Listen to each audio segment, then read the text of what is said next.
Champions League final. Who were the favourites to win? Man City against Inter Milan. We now know that's going to be the final in Istanbul on June the 10th.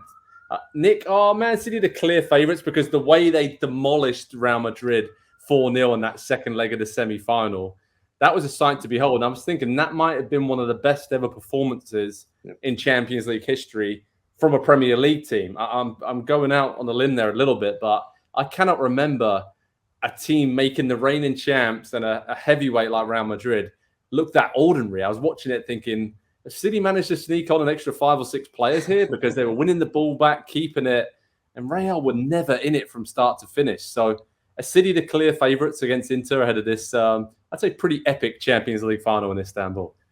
Yeah, I mean, the only comparison I could think of is the famous Liverpool comeback against Barcelona, but that wasn't Barcelona at its peak form. This was a Real Madrid team who, granted, they're not winning La Liga this season, but they are, again, reigning champions, so much ability, so much experience, and that's why Man City has to be the clear favorites, because you might point to Inter Milan's backline or some savvy that they have in the midfield or some extraterrestrial attacking talent that they have. But can you say it's any better than Real Madrid? And can you say that it's better than beating Real Madrid 4-0? No, this is that was Man City putting down a marker right when you thought they couldn't put down a marker because all markers had been laid.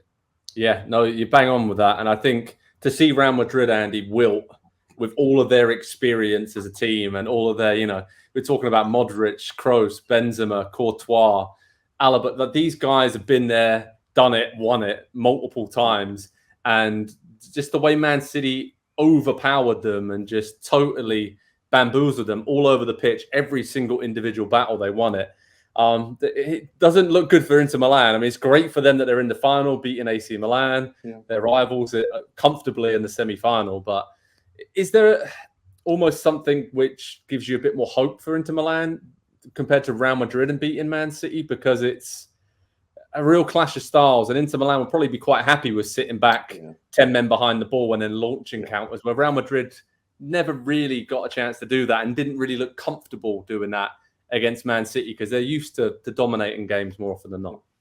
Yeah, it is going to present a different type of challenge, I think, for City in the final than what they faced in the semifinal against Real Madrid, because Inter know who they are and how they want to set up and how they want to play, and probably what their best path is to potentially winning the Champions League final.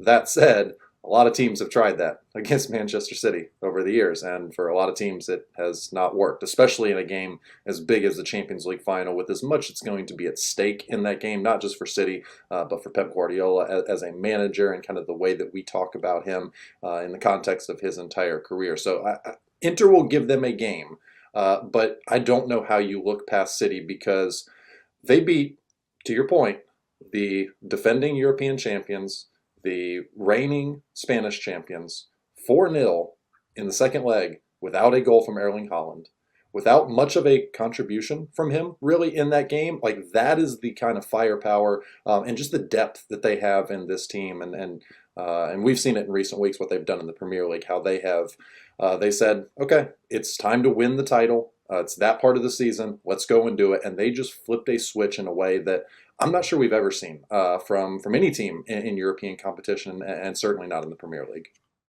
Hi there, I'm Rebecca Lowe, studio host for NBC's coverage of the Premier League. Don't forget to hit subscribe to watch more videos all season long. For even more Premier League content, from original series to live matches, head over to Peacock and be sure to tune in for Premier League mornings every weekend on USA Network and on Peacock. We will see you over there.